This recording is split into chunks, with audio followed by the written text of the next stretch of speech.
Hi, I'm Jason. I'm Fran. This is Peter. And I'm Nicole. And this is Marketing for What Matters, where we explore how marketing paired with a regenerative mindset can uplift humanity, heal the planet, and still achieve profitable business growth.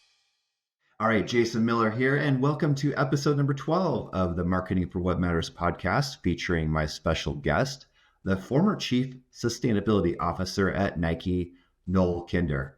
In this conversation, we'll have the privilege of hearing Noel's insights from a career journey that led him to a lot of different roles at Nike that all converged to contribute to his ability to influence a deeper business integration with sustainability initiatives.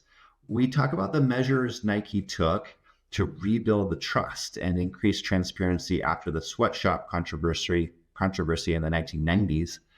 And we explore how the Space Hippie shoe, a sustainability experiment, really exceeded expectations and created momentum for the sustainability department elsewhere in the company.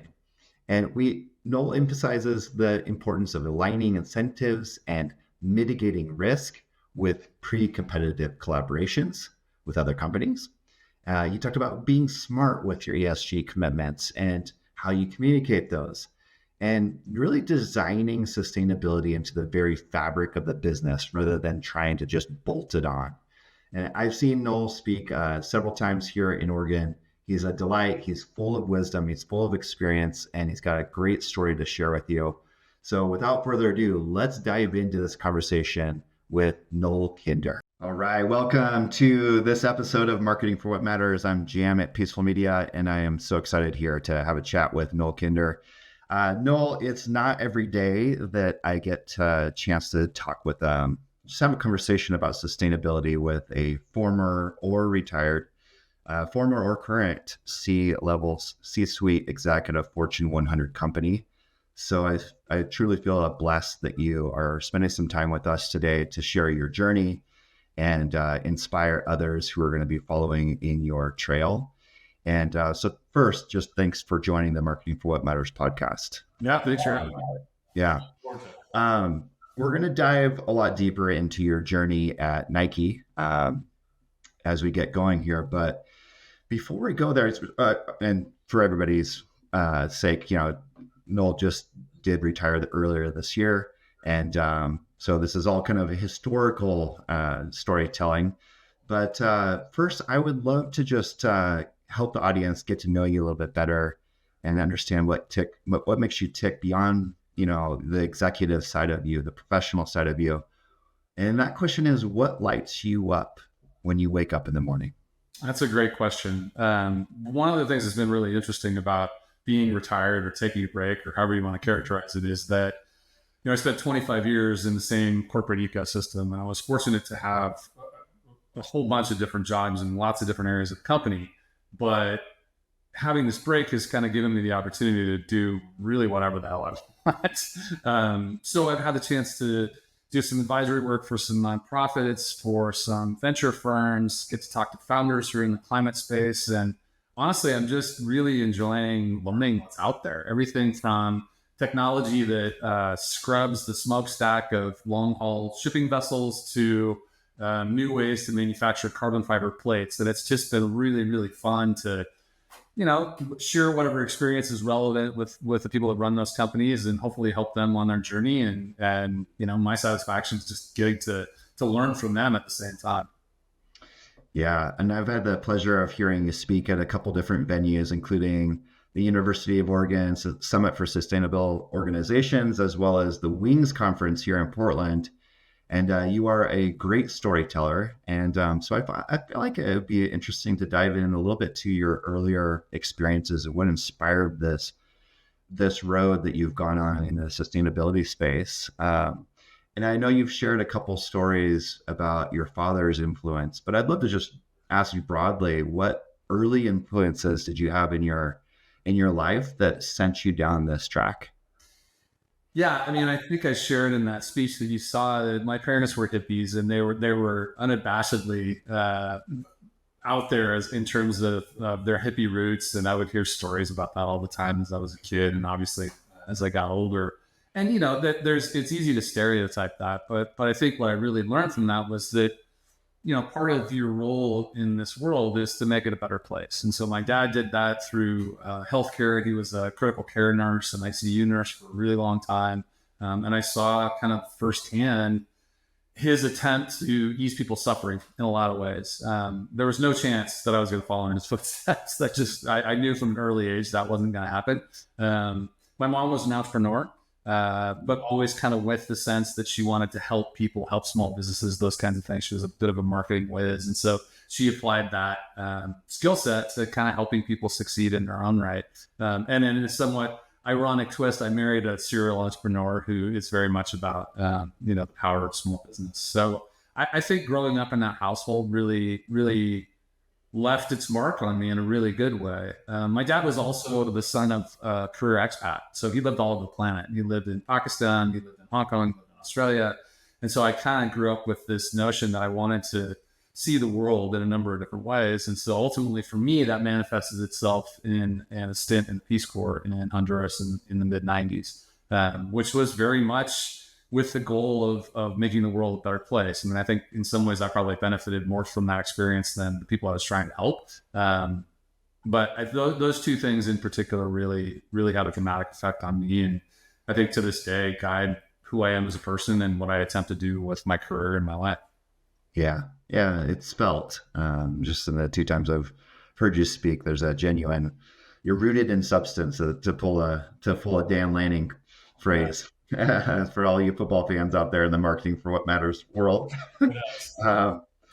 So yeah, let's go into Nike a little bit because you had that brief stint in the Peace Corps, which was kind of cut off by a hurricane, sort of traumatic event there down in Honduras, but then dabbled a little bit in local crime intervention coaching, I understand, and I'm sure there's some beautiful stories to be told there, but then you got into Nike and really you played a lot of diverse roles and worked in a lot of different departments. And I'd just love to hear how that's contributed to your understanding of how organizations can integrate sustainability on a much deeper level.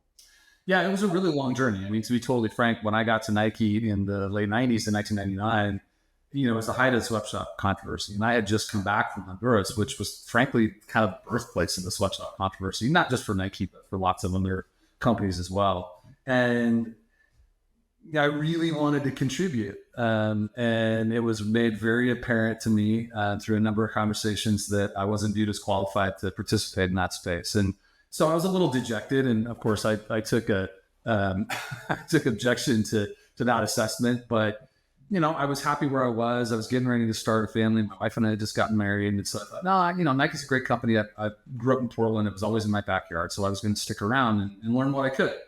And I was really fortunate to have what seemed like an endless array of different opportunities there, from starting in footwear quality and learning about how athletic shoes are designed and engineered and ultimately manufactured, and having a chance to go visit those factories that make them multiple times over the course of my career. And ultimately living in a country where those shoes are made, to spending some time in finance. And I led a strategic planning function for a while. And, you start to put the pieces together of how a big company runs and how those pieces work together to be effectively the engine of the machine that ultimately results in a $50+ billion enterprise, which is pretty rare. Those are unicorns, as they say in the venture world. And the opportunity that afforded me was really to see the enterprise from numerous different angles. And when I finally got the opportunity to work in sustainability, which is when I came back from being the general manager of Nike Vietnam for 3 years, I led what was at the time called responsible supply chain. The opportunity to have all those different experiences and to understand how change is really affected in a company it was really, really important to affecting change more broadly, right? In the service of sustainability, in terms of using those levers to actually drive change. How do we forecast? How does that impact how a factory operates? How does a factory operate, and how does that impact our waste stream? What's the design element that influences a more sustainable product over time? What materials are available? How do the materials get made? How do you interact with those vendors? And all of that stuff became really, really important when I became chief sustainability officer, because then I was acting in an enterprise level. And so that was really, really important because, chief sustainability officer is attempting to drive change while a business is still doing what it's doing, while it's still trying to grow revenue, while it's still trying to expand margins, while it's still trying to satisfy all these different stakeholders, whether shareholders or employees or activists in some way, shape, or form. And so it's a really tricky job because you're balancing all these different interests, trying to drive effectively a transformation at the same time that you're running, in Nike's case, a $50 billion enterprise. All right. Well, welcome back. We had to take a short little wardrobe change break there. Just like we're just keeping it real here at Peaceful Media. Yeah, I don't think your viewers want to see a highly sweaty former chief sustainability officer.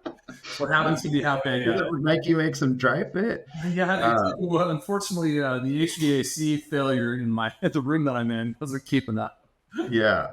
Well, the thing I was gonna just kind of tie in there is, and we'll speak more to how you facilitated leadership and how you facilitated conversations. But what I really hear in that, what you gained from all that experience in different roles and different functions, was an ability to not only speak different functional language, but also to empathize on the pursuits and challenges and roadblocks and constraints that other departments just face as we chase these sort of dual priorities, right, of sustainability and profitability for your shareholders, frankly. Yeah, you're spot on. I mean, I think that was, one of the things I used to joke about this, over the course of my career. I was really fortunate to have opportunities to mentor people, more junior people in the organization who aspired to be in roles that I was in, especially the last role that I was in. And one of the things that I would kind of joke about was I had a short attention span. And that meant that, I kind of hopped around from different roles every 2 to 3 years, pretty much over the last probably decade and a half of my career. And while I joked about it, I think that was really instrumental in understanding, what is a planning function or a sourcing function or a finance function or strategy function? What are they actually tasked with doing? And to your point, how do you understand how to help them? Or at a minimum, find the intersection of incentive between what they're trying to get done and what you're trying to get done. And, with sustainability in the early days of the sustainability strategy, that's reasonably simple, meaning that you can find intersections of incentive that, accelerate efficiency or profitability. And I'll give you a couple of examples. Any big product company, especially footwear and apparel, will air freight things from time to time. Put stuff on a plane because it got commercialized late. You needed to get it to its destination for something special, like a launch date or something like that. You don't really want to do that, but sometimes it's just kind of a necessary evil because you need it there faster. Yeah. Well, air freight's really expensive. It's also really carbon intensive. And so to the degree that you can plan a little more effectively, that you can commercialize things ahead of time, which isn't always possible, by the way, but if you're just a little more deliberate about things, you can start to save a significant amount of money and really start to cut down your carbon footprint as a result of that. There's another example that I share often that was really an organic initiative by the European logistics team early on in my tenure in CSO. That the team was really passionate about sustainability. And Nike's digital business was really starting to pick up at the time, and that meant that there were lots of trucks going out with individual boxes that were digital orders for consumers all over Europe. And what they figured out was that if you could resize that box and make it a little bit smaller, you could get more boxes in the truck, which meant your cost per unit goes down. You get more boxes in the truck, more units go out, cost for the truck goes down per box in the truck. You're also shipping less air, which means that your carbon footprint per unit goes down. And so there were lots of those examples. And what was really cool for me was that, because we get sent the signal as a company from the board to the CEO to me to the executive team, that sustainability was a priority. It really kind of gave people the license to innovate. And you would see these examples where I travel around to the different regions, Europe in particular, but also in Asia, where people were really proud of these innovations that they'd come up with that were not only good for the planet and in the service of kind of these broader goals that we had set as a company, but they were better for business too. One of my favorite ones was actually in Japan, where in an effort to eliminate waste, they came up with reusable totes. And so the distribution center just kind of out by the Tokyo airport would send these totes to the retail locations all around Japan. And instead of just being corrugated boxes that they would get recycled, hopefully, or probably thrown away, they had these totes that would kind of go back and forth and virtually eliminated the amount of corrugate that they used. So it was really, really cool to see that, and pretty energizing, honestly, that I felt like it had taken on a momentum and an inertia of its own. Yes. I don't know if I didn't tell you this before, but I actually worked in one of those warehouses that was doing the regrind product. Oh, yeah. Way back in high school. Yeah. So I mean the opportunities to develop products from waste is certainly something I want to dive into as one of the initiatives at Nike that has really helped you guys live the promise, and live to the values that you're espousing here. But first, let's go back into the history of Nike, because growing up here in Oregon, it was big headlines. Nike's, world headquarters are in our backyard here. Could almost throw a paper airplane over there. And reputation was golden here as a major employer, and just, amazing, the Nike swoosh on Jordan, and, all of the amazing things that Nike was able to do in the 80s and 90s. And then this big headline comes out, and Nike's reputation and its sort of brand took a big hit and put you guys on defense. And it certainly wasn't you weren't at the company then, but you inherited some of this, as some of that reputation, even though it was way back in the 90s, where the manufacturing contractors' labor practices just needed some work. So what measures did you see the company, and I know this could be in past tense, but did you see the company put in place to rebuild trust and increase transparency for consumers' sake? Yeah, it's a great question. You're right. I wasn't quite there yet. But like I said earlier, I was in Honduras as a Peace Corps volunteer when that whole thing happened. So my entry point into that issue was very different than most people. And I'll get to your question, but I think it's interesting that, and somewhat serendipitous, that I was there when that was happening. And my entry point into that issue was I lived in southern Honduras, near a city called Choluteca. And the maquiladoras, the factories were up in the north coast, 5-6 hours away. And the woman that I rented my house from had 2 young children. She lived with her mom, and she was always agonizing over whether or not she left her kids with her mom and moved up there to work in these factories, because they made their living selling tamales in the city every weekend. That was how they survived. And she felt like that doing that, albeit with the sacrifice of leaving the children for long periods of time, was a more stable economic income. And I had none of the context, right? I didn't live in the U.S. This was effectively pre-internet, certainly pre-internet there, and so I didn't have any of the noise associated with that. So when I came back to Oregon, and this was an issue, it was a little puzzling to me. And the more I got familiar with it, the more I understood it, the more I understood the complexities and the criticisms more clearly. And so, like I said, when I went to Nike in 1999, it was kind of the height of this, and I really wanted to get involved. But I didn't wind up working in it, but I got to know a lot of the people that did. And one of the things that was readily apparent was that this was incredibly important to Nike to carve its way through this, to do the right thing, and the commitment to that was readily apparent.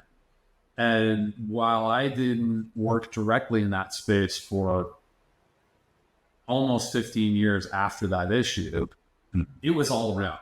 There was a board committee that was set up specifically to oversee that particular issue. In fact, I reported to it for the better part of 6 years between 2 different jobs. There were entire teams, one of which I led when I came back from Vietnam, of hundreds of people whose jobs it was to work with the factories that we contracted with that made Nike product to ensure that they complied with the code of conduct, that if there were issues, they were resolved quickly. If they were unable to resolve them, or if the contractors just frankly didn't want to resolve them, then there was a pathway out of that particular contractor. It was a very systematic approach. And I think that when you're on the outside and you see the headlines and you read the anecdotes, that they're unacceptable. Good.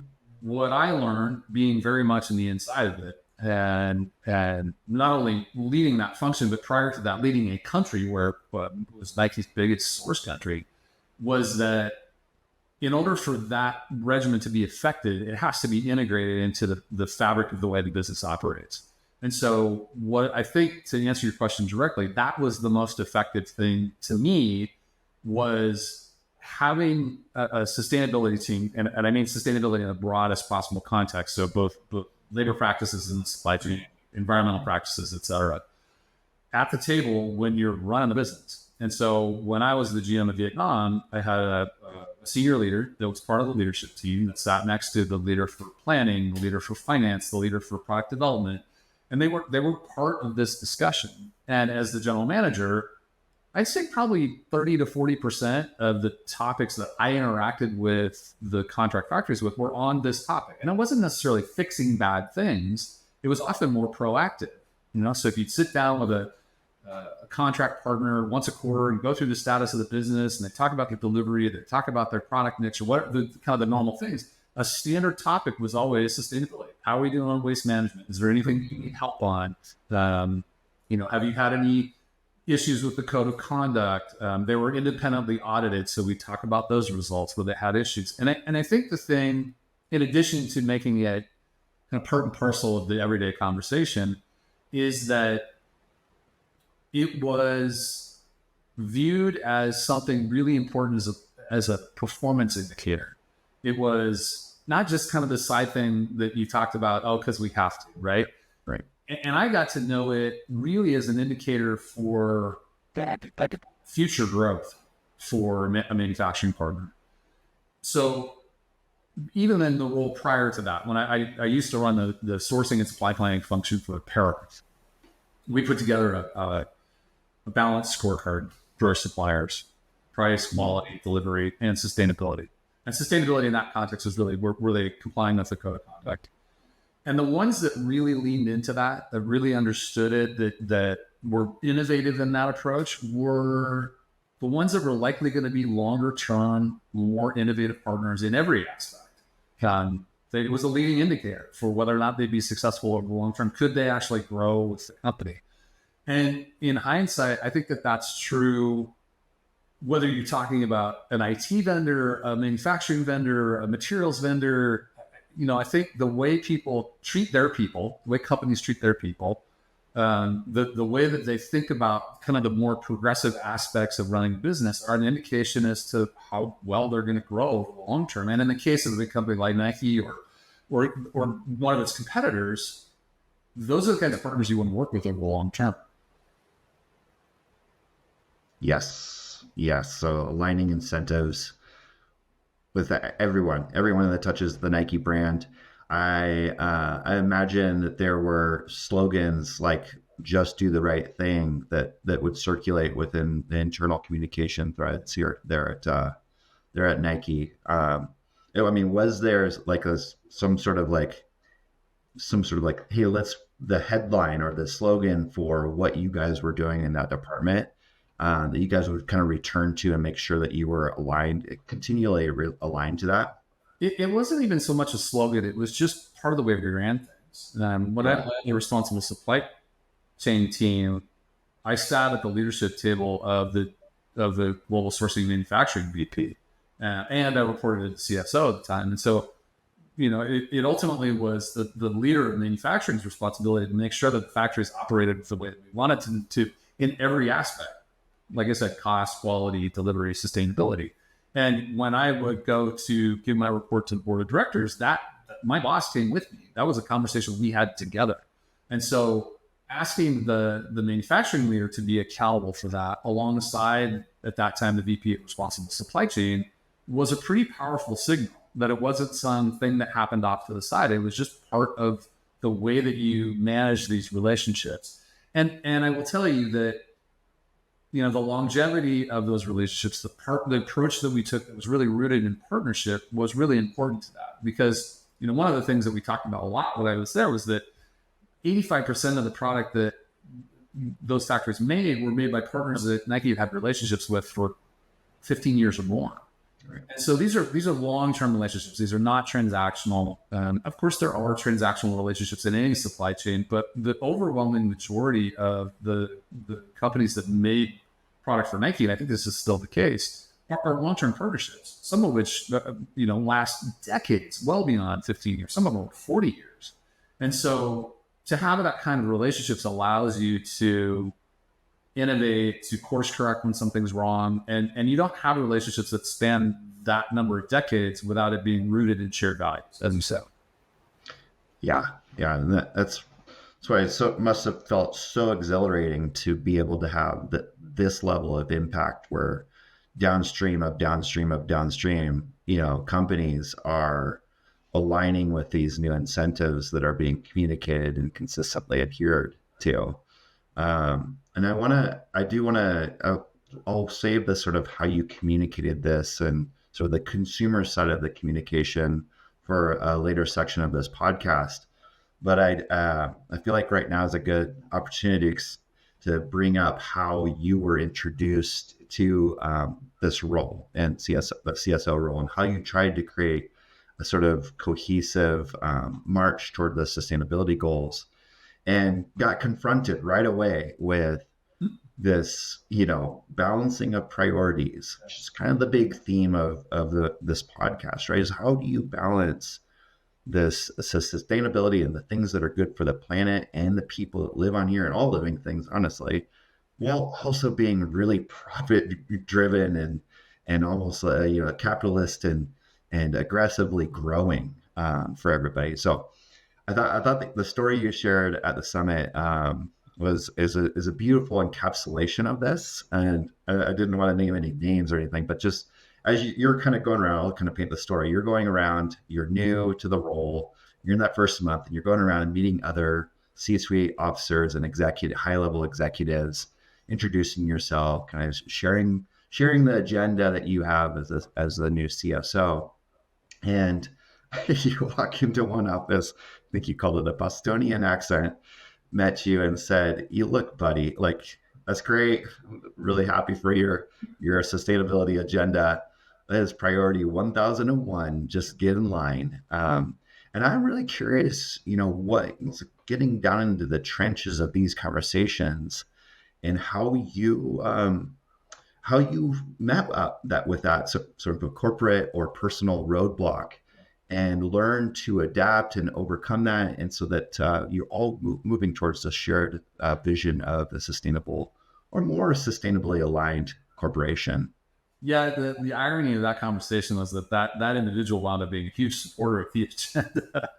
But yeah, in the moment, I was a little deflated. I think actually what he said was, "We've got 1 million priorities every season, and this is about 1 million and a third almost." So I was off by a digit. Yeah, by orders of magnitude. Yeah. But look, because kind of back to your earlier point, because I had lived in that world, I'd lived in the product creation space, I'd understood manufacturing. I got it. I had friends that were product developers, and I knew how busy they were. And I knew, they were just barely keeping their head above water most of the time. And so I had a sense of what I was asking.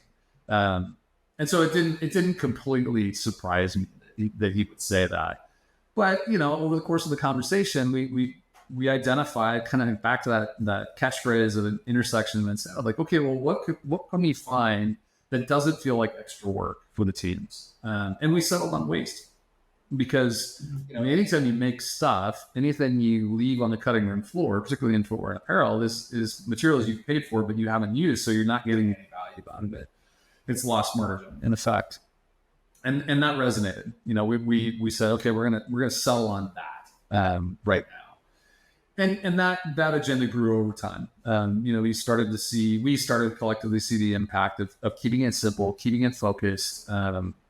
Focusing on things that the teams could actually have an impact on, setting tangible, quantitative goals that we could integrate into the way that they did their jobs every day, and that really helped. Now, don't get me wrong; it wasn't always easy. There were parts of the company that just kind of didn't really see their connection to it, and I understood why, right? Because sometimes the connection to a sustainability agenda, particularly for a product company, if you're not in the product space, can feel a little indirect, to say the least.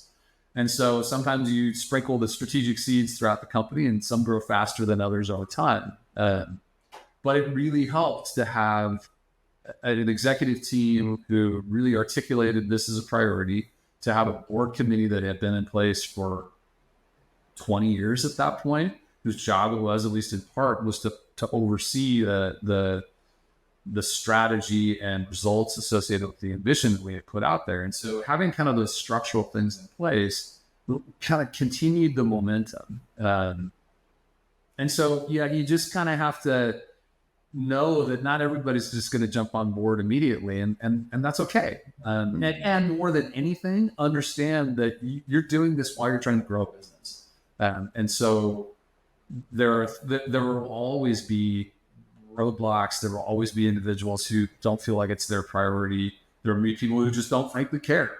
And you've got to be patient and somewhat zen about it, and keep focused on the things that you've committed to as a company, and focus on what are the big levers that really drive change in service of those goals. Yeah. Yeah. And I feel like when you give social impact or sustainability a seat at the tables, the tables that really drive the company towards a compass point, you start asking different questions. And I would love to hear if you have some stories of questions that were asked in those domains that generated new product lines or new efficiencies. I mean, you've mentioned supply chain, but just I think of like regrind, right? Like, and how much impact that had in local neighborhoods and playgrounds, and just from a consumer standpoint, what that meant for your brand perception. Like I was like, God, Nike is really trying to do something with what would normally end up in a waste bin, and so I'm kind of curious what questions were asked to generate those, and what was the impact of that from a profitability standpoint for the company. And my hope here, the underlying current of this question is, I hope that there's other entrepreneurs who will hear this and go, you know what, this is worth it to grow my bottom line. This is worth asking these questions and pursuing, because look at what it did for Nike. It's business, Yeah, it's a great question. I mean, one of the things that I think I was so fortunate to work for a company that was incredibly innovative and had been for a really long time. So you have entire teams of people who get to ask all kinds of crazy questions, right? What's the next crazy cushioning system? What's the most innovative, material that we can invent? And as I took over as CSO, there was already a team working on the question, what's the lowest carbon footprint shoe we can make? And that product wound up being the Space Hippie. And if you haven't seen it, Space Hippie is this kind of chunky, very aesthetically unique product that really is made out of as much recycled content as the teams could find, because at the time, that was the quickest pathway to reducing carbon, right? You use materials over and over and over again. You're amortizing that carbon footprint over multiple lives or multiple iterations of that material. Yeah. And nobody had any idea if that product was going to be successful. It was really a science experiment. I mean, we all acknowledged that it was really unique. It was unlike anything aesthetically that Nike had done before. And it was, at the time, it was just part of the culture to let these teams experiment, and it got enough horsepower behind the project that, we pushed it out of the nest and sent it out into the world, and it kind of became this thing. And after a while, I started seeing them everywhere. I managed to cut my finger really badly. A year or so after the product came out, I went to this, that Zoom care, not far from my house, and sure enough, the nurse that was there was wearing a pair of Space Hippies. I asked her about, oh, these things are so comfortable. I got 4 pairs of them. So I think, to your point, being willing to experiment and being willing to try to tackle really challenging questions in a unique and innovative way can really result in some pretty incredible products. And you may find solutions that don't really represent what else is out there. And sometimes that's that's enough in and of itself.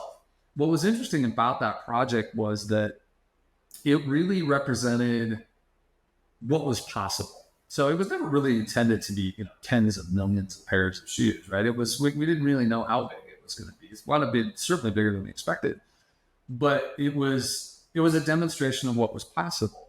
We knew that you had to have that to kind of stimulate excitement with consumers, but you really, to drive impact at scale, that came down to material changes in really big franchises, things like Pegasus or dry fit hoodies, things that really were massive franchises, but they didn't take the same kind of aesthetic approach that the Space Hippie did. They were really more about making the change, albeit somewhat small within the scope of the garment, but given the number of units that product sold, it really helped. And really, in some cases, one small change to one franchise that was a really big franchise had a material impact on our publicly stated goals around waste reduction and carbon reduction. So at least for us at the time, it was really about kind of the appetizer, as one executive called it, right? Those kind of crazy science experiments that you could show the world, hey, look, we're using the power of innovation to do something really cool. We'll start to integrate the lessons we've learned across the entire product line. And when you do, you may not even see physically the result of that, but the overall impact because of the change you made is actually massively bigger than that science experiment they showed the world. Yeah. So it speaks to getting some wind in the sails behind this behind your department and showing the business cases and wins. Sounds like that creates a flywheel effect that propels the whole thing forward. And gives you some guideposts. I've heard you mention in some interviews about the power of pre-competitive collaboration, which I was like, Hey, honestly, we're small. Peaceful Media is a really small business. Work with a lot of small business clients, and collaboration is very common in our space. We're talk to another marketing agency or creative agency and owner, and they'll gladly share their numbers and here's what's working for us. I didn't realize that that's even possible at a scale like Nike, and that just thinking about the impact of that you can influence and be influenced by other companies that are all seeking a greener, happier, more sustainable world. So I was curious if you could share some examples from your pre-competitive collaborations, and what are the things that companies can do to sort of mitigate the risks around sharing IP or sensitive information, just like how you navigated that to create great victory for the planet. That's a very important aspect to that. Yeah, I mean, you need good legal advice, and frankly, there's some really specific protocols if you have your competitors in a room. That you have to stay within certain guidelines to ensure that you're not crossing any bright red lines around anti-competitive behavior. So when we have those conversations, we were always really, really sure to have legal representation in the room, mutual legal representation that kept those conversations in balance. Probably the most important example was really on the carbon footprint reduction. If you think about a company like Nike or the footwear and apparel industry in general, the carbon footprint from that industry comes from really two things: the materials that are used to make the products, and then the energy that it takes to make those materials, and then make those materials into finished goods. So you're talking about feedstock from polyester and power grids in places like Vietnam, China, Indonesia.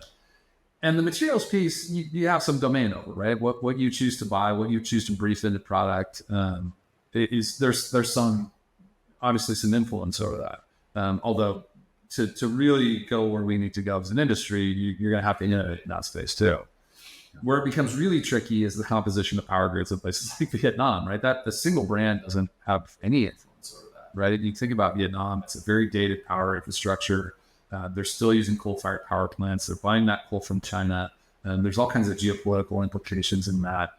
And so that's where I think pre-competitive collaboration becomes really important, because as big as Nike is, as much product as it makes in a place like Vietnam, it's needless to say, the Vietnamese government has lots of places that have an opinion on all kinds of things, and Nike's but one of them. And so one of the things that was really helpful was you'd have brands like Puma or even adjacent industries, or frankly, industries that weren't even close to us, like Apple or LG, companies that had footprints in those countries, Vietnam, Indonesia, who had science-based targets, stated public carbon reduction targets, who all had the same challenge, that they needed their suppliers to have access to more renewable energy. And of course, as a single brand, you articulate that point of view, but it's much more powerful when you come together, right? And so, there's no competitive advantage to lobbying for access to renewables for your suppliers, right? And in some cases, those suppliers are the same suppliers, depending on which competitor you're talking about.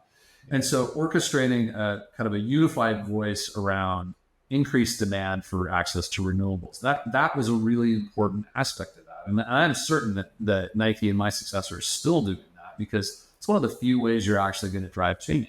You can have individual conversations with individual governments about those kinds of things, but it's much more powerful if you come together as an industry or as a consortium of companies that span multiple industries, many of which use way more energy than footwear and apparel. So I think that will continue to be an aspect of what companies are going to have to do to drive change. I mean, this is all what would be considered scope 3 emissions, right? It's your extended supply chain, things that you just don't have as much leverage over, but have made significant commitments around. And so, in order for you to have a fighting chance of even scratching the surface of achieving those goals, you really have to lean into pre-competitive collaboration.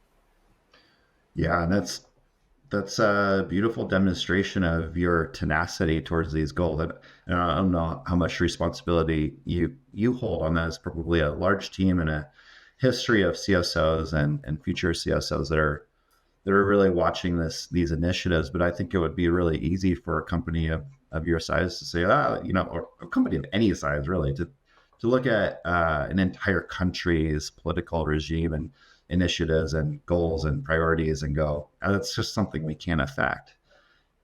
When you get creative and start thinking about, well, if we're linked with 5 other major corporations, then we can really move the needle here. And that, I think that's amazing and courageous that you guys are pushing forward on that. I want to pivot a little bit here, Noel, to what you're doing is communicated with consumers. And just found a quote there from the I think relatively new CEO Jim Donnell, who's just acknowledging that consumers really do care quite a bit about sustainability. I think the exact quote is, consumers increasingly care about sustainability. And I'm curious, how do Fortune 100 companies such as Nike think about telling their brand sustainability story? And I know you're not the CMO, but I'm kind of curious how the two departments can work together. Yeah, I mean, it kind of comes back to that notion of growing a business, expanding margins, and doing things like meeting your commitments from a sustainability standpoint. You have to figure out how to weave all those things together. And I will not pretend to be any sort of brand expert at all, but there are certain ways that you signal that this is more sustainable. The thing that I thought was really important for us at the time was to be deliberate about it and be quantitative about it. And so, if we were going to put any claim on something, that we had the data to back up how we actually got to that claim. And as you see, the regulatory regime's changing in Europe and California and, various states around the US, and frankly, even while being on the scope of Europe, governments are now requiring you to do that, right? If you're going to make a claim, then you have to have the data to back up how you got to that claim. But that was always the approach that we took. That's tricky with consumers, right? Because you can't say, here's this claim, and then here's all the data that supports it, right? They don't, I mean, as a consumer myself, I can't metabolize all that stuff. And I lived in this space for the 5-6 years.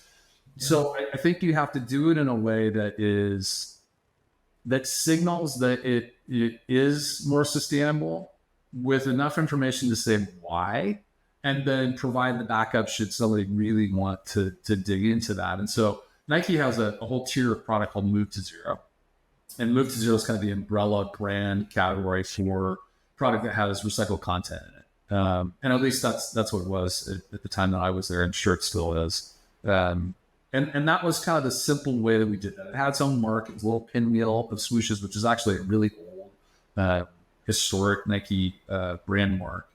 And that was kind of co-opted to represent that all of that product that was deliberately integrated with recycled content. And of course, the goal would be over time that everything's got recycled content. But as it was available, as it met performance requirements, that's how the teams would do that. And that actually stemmed from kind of, you go all the way back to the way that we tried to integrate sustainability, kind of these broader sustainability metrics that we had put in place, and certain things that had to happen in the product world. And in order for us to achieve some of those things, we had to integrate recycled content. And so the offshoot of that was, well, we're going to do it. We might as well tell the consumer about it. I think that the tricky thing is most data would tell you consumers want it, but they don't want to pay for it. They feel like they shouldn't have to, right? That's just the right thing to do, which is totally fair. And they want it to perform. They want it to be cool. Then they want it to be unique to whatever brand you're talking about. In this case, Nike. And so that's a pretty tricky Rubik's Cube to solve. And I, like I said, will not pretend to have a silver bullet for how you market that. But in my view, it becomes an and, not a the. And what I mean by that is you don't want to try to shift your brand from what it is to something else. And so, what I used to say is we're not going to try to out Patagonia. Patagonia has clearly established themselves as a certain brand identity around sustainability. They've taken certain political positions. That's not what other brands are. And so if you're trying to pivot it, be really careful is what I would say, that you're still true to what your brand identity is, and that sustainability becomes that and sustainability, and you do it in a simple, understandable, concise way. Yeah. A list of questions come up for me here. As a marketing and communications agency, I wonder. We touched on this a little bit in Eugene. One of my questions was about offense versus defense, right? A defensive maneuver is taking care of the latest PR nightmare, right? Which was where you guys were in the 90s, early 90s. But in another way, like the defense is sort of seeing that consumers are starting to demand, more sustainable products and recycled materials and so forth. Whereas an offensive maneuver would be to go and educate and empower consumers to demand more from their product manufacturers or their retailers, right? To understand the impact of the materials that are chosen for your industry as a whole. And I'm kind of curious at what role, if any, education and consumer empowerment played at Nike underneath your umbrella. Yeah, that's a good question. I mean, yeah, of course, we use the communications strategy to kind of inform the world about what we were doing. But again, you have to do it in a pretty concise way, right? People's attention spans, there's lots of competition for it, right? I mean, I'm not above being distracted by lots of things. And so figuring out a way to communicate that stuff through different media, through different channels, but in a way that's concise and compelling is tricky. And so, you lay out a strategy, you figure out the channels that you think are going to be the most compelling and resonate the most, and try to be authentic. I mean, I think that was the thing that I always felt, for me personally, being the representative of that work in a lot of cases, was being earnest about what the work was, what we were trying to accomplish, what the challenges were, because it's not easy, right? There's no simple answer to this stuff, and it takes decades to accomplish some of these things if you even accomplish them at all. So finding a way to maybe not pound your chest, but just be honest and earnest about what it is that you're trying to accomplish and how you're trying to do that. And you hope that people believe you and that that's compelling to them. Yeah. Do you have any examples of consumer communication initiatives that really were effective, that help move the needle and help people understand that Nike's doing something right for the planet? Yeah, I don't have any data to say we did X and it produced Y, but I do think Space Hippie is a great example of that, where the product kind of spoke for itself. Right? The brand marketing around it was great. It was really interesting. Even the name Space Hippie, what? And there was a whole story behind that, how they came up with that, and it was rooted in history. So I think, sometimes you just catch lightning in a bottle, and that's really, really compelling to people. And to be a product company, to have a product that is representative of what you're trying to do, that was really helpful to me as a chief sustainability officer, because I go, see, this is what we're trying to do, right? And then there are other examples of where we pulled that innovation through to other things that weren't quite as crazy or out there or as much of a science experiment that was. So, I don't know that there's like one catchphrase or one interview I did or one Right. thing that we did that was super compelling. But I do think Space Hippie, it was one of those things where it was this perfect storm. The product was really interesting and unique. The story was great. It was a little kind of guerrilla marketing for even internally, right? It was this thing that was a little bit off to the side, like I said, science project, and it worked really, really well. And that was 4 years ago now. And it's hard to do that on a regular rhythm, right? It's hard to catch lightning in a bottle on a regular basis.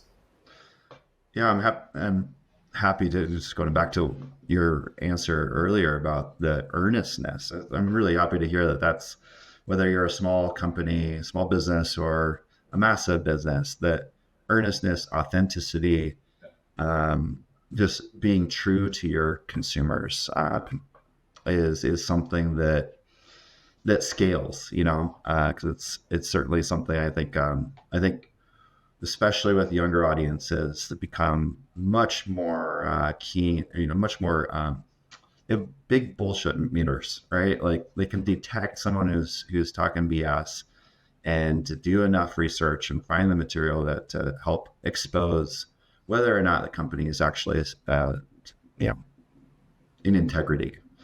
And although what I think is really interesting about consumers these days, and I've got 3 teenagers, a 16, 18, 20-year-old in my house, is to observe their behavior. It's very different than mine was at that age. Thrifting secondhand is just kind of part of their consumer patterns in a way that I wouldn't have even considered back when I was that age. And so there's almost a little bit of conflict in some of that consumer behavior, in that I'll use my oldest daughter as an example. Her favorite outfit is like a thrifted top, thrifted bottom, or something that she bought off Depop or Plato's Closet, and then a pair of brand new pair of Air Force Ones. So you've got kind of both sides. You've got the consumerist, kind of hype around the Air Force One, but then you've got something that somebody else owned for who knows how long, and she got it at a discount. So, I think particularly in sustainability, there's always a desire to say that the consumers want more sustainable product, and I think that that's true. But I also think that there's this inherent conflict between who they are as consumers and what they say they want. And as a brand, you've got to figure out how to navigate that and give them both. Yeah. And this touches on, I think the fashion, it touches on the topic of greenwashing and green hushing. I'm sure it's slightly cliche by the time you're a CSO. But I would be curious to know, like, what you see in the fashion and retail space to thread that needle between green hushing and greenwashing, and just threading that needle of communication so that you aren't overstating the results that you're able to generate. Yeah, I mean, I think what's really interesting about today is that the regulations, greenwashing laws, regulatory requirements around disclosure are already changing the game, and in some ways that's stimulating green hushing, right? But we're not going to say anything, right? But a lot of companies already have set things, right? They've already set goals. They've already made statements of their products, and so I think if you're going to do it right, you got to do your homework, and then you have to show your homework to the world. You have to be honest about the pathways that are required for you to achieve the things that you've committed to. If you have a product out there, you have to be clear as to why it is what you say that it is. And the bar is going to get higher. And so you are going to have to do a life cycle assessment to show what the carbon footprint is to an independent third party. Yeah, probably at some point you may need to do that. Particularly with things like the digital passport requirements that are coming in Europe. There's a lot more data that's required to put products out into the world. And so you just have to be prepared for that. And I think, some companies clearly historically have made mistakes where they've said, they've used branding terms that were somewhat nebulous and weren't particularly clear on why they were what they were. And they've gotten their hands slapped or they've gotten sued. And I think companies are learning from it. There's been this really interesting swing. When I became CSO, that was in late 2018, there was this mad rush for everyone to make commitments. Carbon negative commitments, carbon positive commitments, carbon neutral commitments, whatever. Everybody was trying to, every big event, Climate Week, Copenhagen Fashion Summit, it was all oriented around what brand was going to make the next big commitment. And that dissipated over time, in my opinion, because a lot of people who made those commitments didn't really understand how they were going to achieve them. And as time wore on, that became clear. What we did at Nike, and I think Nike is still doing, is making sure that as you make those commitments, you understand what's required to get there, and that you've got internal alignment to support that, and that you're clear, certainly now under the pressure of regulation, to show what the assumptions are behind that. And so I think that really, really changes the game. And maybe as simple as over time, you flip a tag in a Target or a Nike store or Adidas store or whatever, and it says, 100% recycled polyester. And there's a little more detail required associated with that. But that's probably what we should have been doing anyway, in so much as the consumers have the time and the mind space to actually process it. Right. Well, there you go. Speaking again about being rooted in substance, making sure that it's not, these initiatives and these commitments aren't made on a whim. In the CEO shower, goes, you know what, we're going to bold claim. So there was a period where that was the case. No question about it. They were okay. It was kind of one-upping each other to make these big, bold commitments. And that stage is clearly gone now. Mm-hmm. Have you seen any, maybe beyond Nike, just across this industry or space that you're in, have you seen any failures that have instructed you on what to do next time or what not to do when it comes to communicating sustainability initiatives and commitments? Yeah, I mean, I think it comes back to what we've already talked about. Some of the failures that I've seen are just brands that are kind of walking back their commitments. You see in brands that say, it's actually going to take us another decade to get to where we said we were going to get to.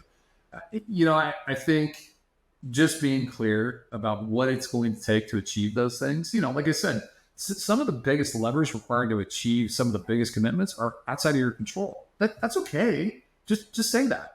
Hey, look, in order for us to achieve, this kind of commitment or this kind of carbon reduction, we're going to need access to renewables in X, Y, and Z country. We see a pathway there, but we're not sure it'll happen in the time frame that's required to achieve the goals that we've set out by the time we've said we're going to achieve them. I think it just requires a lot more transparency now. Yeah. Well, we don't have a ton more time, Noel, and I want to just get some broader insights, especially as you've gone into lots of speaking opportunities, and I know you're writing your book soon, wink, wink, and that you're doing a lot of consulting right now with companies across the world. And I'm just curious how you frame, if the CEO is coming to you saying, we need to generate revenue as quickly as possible, we need to be profitable as quickly as possible, how you frame the opportunity of a strong commitment to sustainability.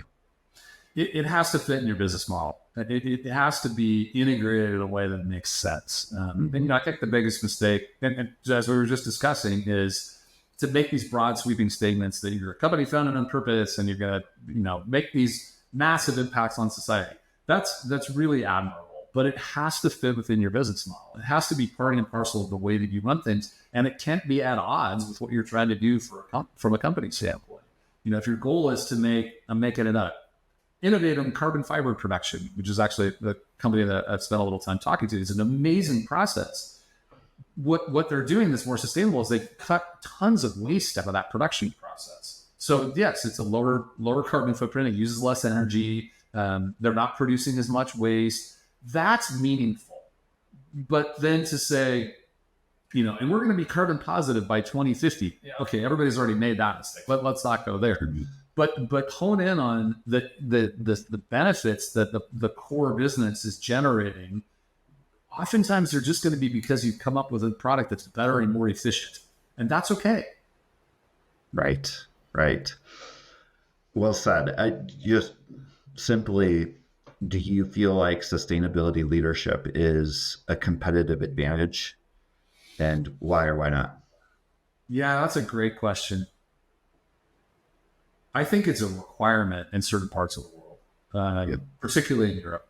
I mean, the perspective on it is just really different than it is here in the U.S., partly because the regulatory pressure is immediate, right? It's happening now. And so a lot of what's happening is less about how do we become a leader and or more about how do we drive value from something that we're going to have to report on anyway. Which I think is the right question to ask, right? You shouldn't be doing this as an extracurricular. It should just be part of the way you run your business, and you should be driving value from it. So I think that's more the question these days. And I think in the U.S. where things are a little bit behind what they're doing in Europe, you don't quite have the regulatory pressure yet. The SEC hasn't done what they said they were going to do for years now. You're starting to see some action from individual states like California. I think for the moment in the U.S., it will be a reporting requirement. And so I guess the question then becomes maybe a fundamental level. Okay, well, you got to report on this. What's your strategy? Again, you don't have to commit to the world that you're going to turn climate positive in a decade, but just be clear about what your point of view is. And there will be a continuum. No question about it. Because I think at the end of the day, sustainability or ESG more broadly comes down to what do you care about as a company? And the answer may be, we don't care about this. That's not what I would agree with, but they don't care. Yeah. And that's okay. Then fine. Do your regulatory compliance, submit your reports, done. No problem. You're helping set a level playing field across a certain aspect of the market. But companies that do care about it or do want to have a more purposeful approach to the way that they run their business, then use that reporting requirement or that regulation, the regulatory pressure to have a conversation about what's your strategy. And your strategy is about focus, right? It's not about signing up for everything. It's about what are the few things that we can do to actually drive an impact in this space that is complementary to the business that we're trying to run. And I think that's really the question a lot of businesses need to ask is what do we care about? Why are we doing this? And what are the really important things that we can lean into so that we're driving value from the ESG space? Beautiful. Noel, I'd like to plant some trees with you. Before we do that, though, I'm going to share my screen here. But where can people learn more about you and what you're doing in your next post Nike, and all the adventures on stages across the world? I've been pretty active on LinkedIn, probably more active than I've been in ever. I've actually started posting. I'm trying to keep up to date on all the things that I'm doing. So yeah, if you want to learn more about me, that's probably the first place to start. We will certainly put that in the show notes for everybody. Just about to share my screen here and hop over to our partner over at One Tree Planted. So yeah, check out Noel on LinkedIn. He's really posting really good stuff, man. I love how you incorporate storytelling into your content and thought leadership. So kudos there. And I already know where you want to plan. Do you want to quickly share your experience? What ended your Peace Corps tour in Honduras? Sure. Yeah. My Peace Corps tour was ended by Hurricane Mitch, which happened in 1998. November of 1998, wiped out virtually all the infrastructure, devastated the country, killed more than 11,000 people. And even this many decades later, it's still recovering. So yeah, absolutely. Honduras is going to be the place that I would like to plant trees. We're going to ask our friends over at One Tree Planted, where exactly are these trees? We were just looking around the map here earlier before we got on the recording. And as Noel's traipsed across most of the country, it would be kind of cool to know exactly where those trees are going. But Noel, we're gonna get those trees on your behalf and send you a receipt of that after this call. I really appreciate you jumping on our humble little podcast and sharing your story. I think it's just fascinating for people who are seeking for large scale solutions to know that companies like Nike are really earnestly trying their best to incorporate this into their business model, and that there's success on the other end of that rainbow. That it's not just a pursuit of hippies. Wall Street can win here too, and that's what we're ultimately trying to find, is that mesh point, so that everyone's winning. Including the birds and the bees and the insects that live in this beautiful forest that we're looking at here on the screen. So any closing thoughts before we end today's episode? No, I think, as I reflect, we jokingly talked about me writing a book. Yeah. I have a working title in my head, In Search of Purpose. I have spent, I think, most of my life looking for a way to make a positive impact in whatever I did. And I'm sure that will continue probably until the day that I die. But, to the degree that people are motivated by having an impact on the world and trying to make a positive change, stick with it. It comes in many forms, and it can be expressed in almost every aspect of what you do. And I've been really fortunate to have the opportunity to do that for 25 years at the company that I grew up with in my backyard. And I'm looking forward to continuing to do it through lots of other ways. I think you had a brief stint in your parents' basement after returning from Honduras and kind of questioning what the heck you're doing. That story really resonated with me. That's where Peaceful Media was born as well. A not often told story, just parents' basement, like refactoring everything and figure out who I am and what I want to contribute to the world. So I can tell why I resonated so much with you at both of the events, and I really look forward to following your speaking career and your prolific writing career. Noel, thank you so much for joining Marketing for What Matters. Thanks for having me, Jason. All right. Thank you for tuning in to our podcast, Marketing for What Matters. You can find us on Apple, Spotify, Google, or Pandora. Love the show? Leave us a review and follow us on social media at Peaceful Media to stay up to date about new episodes. And as always, thank you to this earth for giving us all we've ever needed. See you next time.